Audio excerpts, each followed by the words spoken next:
Phresher, thank you for joining us. Thank you for having me. How you been? I've been good, blessed. Successful, huh? Blessed, yes. So what is it like? It's awesome, man. It's chaotic. Mm-hmm. Like, man, my schedule is changing by the minute, But I wouldn't have it any other way. How was it transitioning from, your everyday life to like just stardom? It's hard.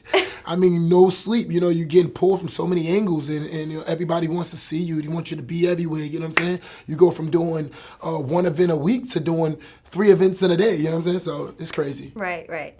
So tell me a bit about your upbringing. My upbringing.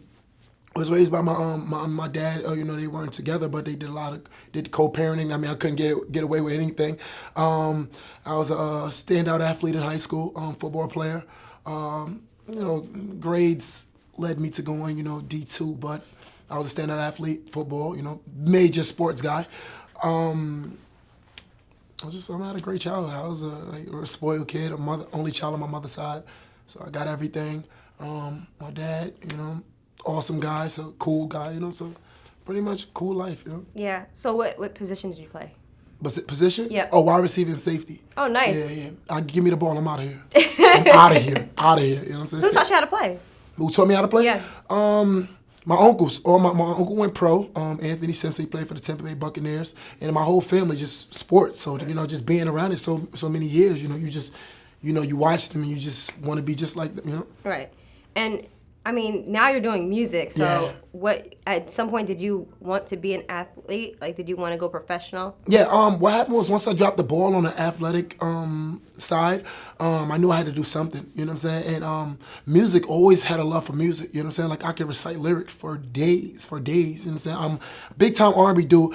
I have this you can't tell me I'm not a singer when I'm in the house, though. But, I always, just been in love with music. And once I dropped the ball on the athletic side, I said, you know what? Let me just put this pen to this pad, Yeah. And Well, here I am. I mean, how did you drop the ball exactly? Oh, school, you know what I'm saying?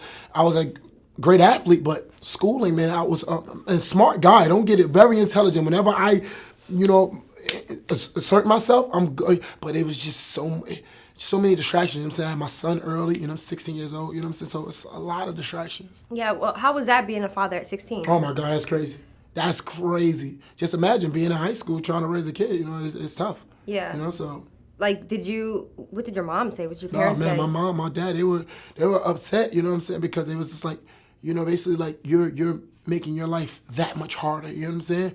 Not even that much. I just wasn't ready. Honestly, I wasn't ready to be a father, you know what I'm saying? Like I was still young, immature, but my son was the best thing that ever happened to me, you know what I'm saying? Like he forced me to be a man, and look at me now, Right. And how old is your son now? My son is 12.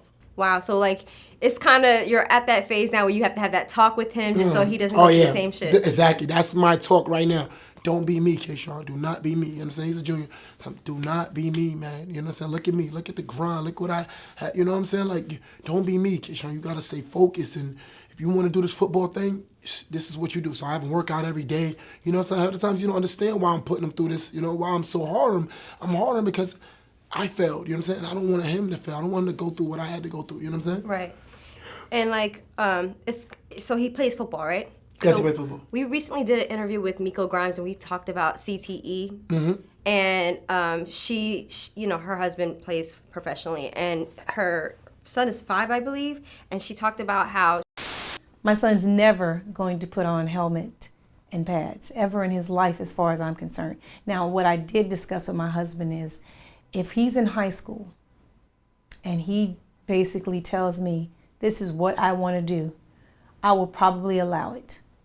But before high school, when I'm doing all the financing, everything that you're participating in, all that, you can't get a dime from me for football. Do you have any fears about that? No, I don't have any fears about it. I mean, I just figure what's going to happen is going to happen. You understand? I don't live life. I don't even tell him about, go over things like CTE and all these things. I just enjoy the game. You get what I'm saying? Because everyone doesn't go through that. You understand?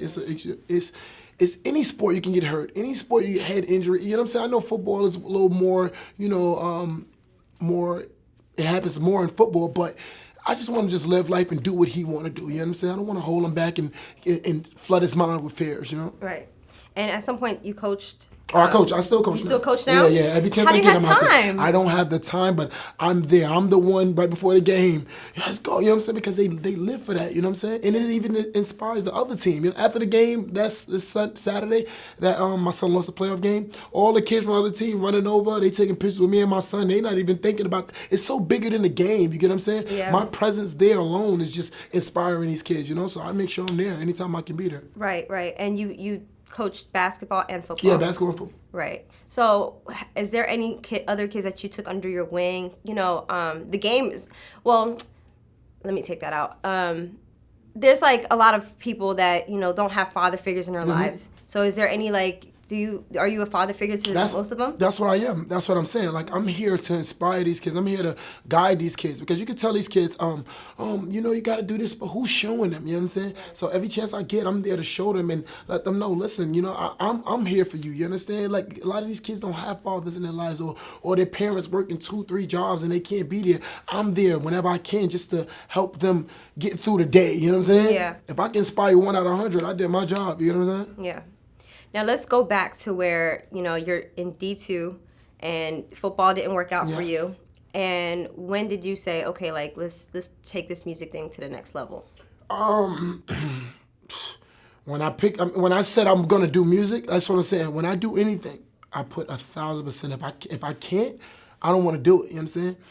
I picked that pen and that pad up, man, and I mean started from scratch, man. And you know, I didn't know where it would go, but I just knew this was my avenue to do some big things, you understand? Or this would be the seed for me to, because I'm big on like fashion and all that, but I knew that like music and fashion, all that stuff goes hand in hand, sports and everything. So I dropped the ball on sports. So I said, okay, music, fashion, which one do I want to enter first?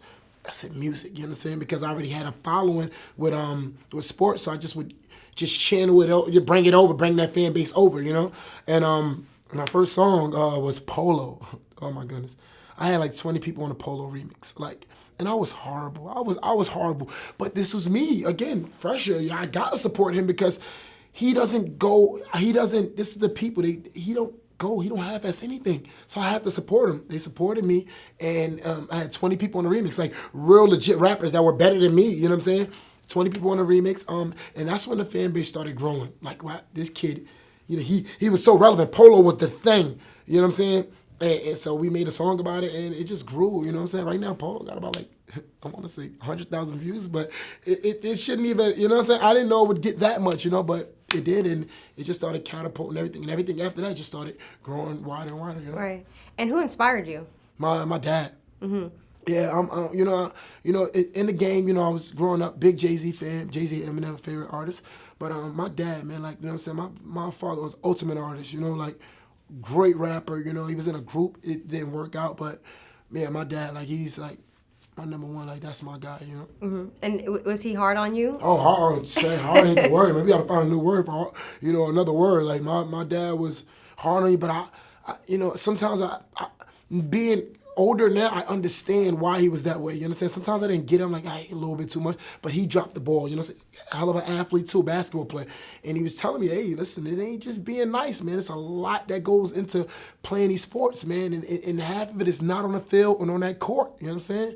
It's that classroom, man. It's that, you know, what you do around, you know. And I didn't understand at the time. I was like, Dad, you bugging. You're going too hard. I'm too good for them not to go D1, you know, until it didn't happen. And I was like, Daddy, you know what? You were right, guy. You know, so, but that's my guy, man. That's my number one.